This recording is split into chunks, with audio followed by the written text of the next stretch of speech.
तिजित क्षेत्र में तिरू गांव के पास उग्रवादियों की आवाजाही की सूचना मिली थी।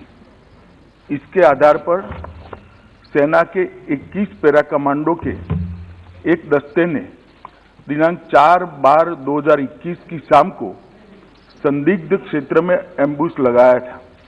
एम्बुश के दौरान एक वाहन एम्बुश के स्थान के समीप पहुंचा। उसे रुकने का इशारा और प्रयास किया गया।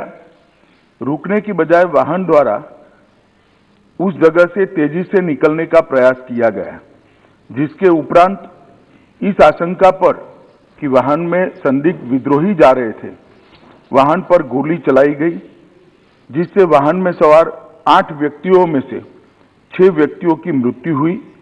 बाद में एक गलत पहचान का मामला पाया गया। जो 2 लोग घायल हुए थे उन्हें सेना द्वारा ही इलाज हेतु नजदीकी स्वास्थ्य केंद्र में ले जाया गया।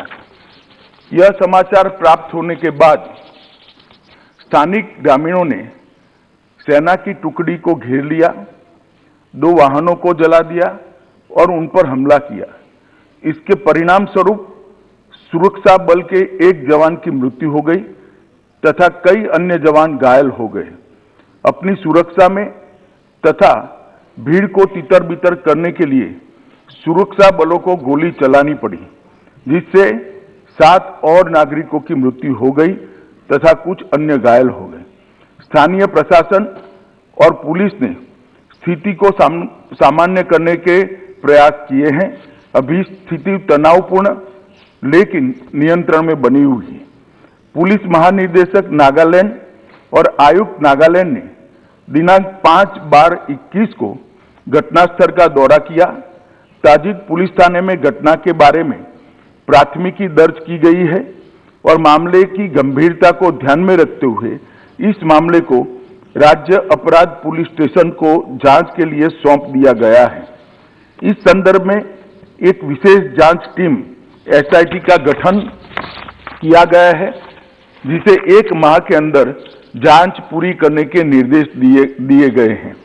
उपरोक्त घटना के पश्चात दिनांक 5/12/21 की शाम में लगभग 250 लोगों की उद्वेलित भीड़ ने मौन शहर में असम राइफल की कंपनी ऑपरेटिंग बेस पर तोड़फोड़ की।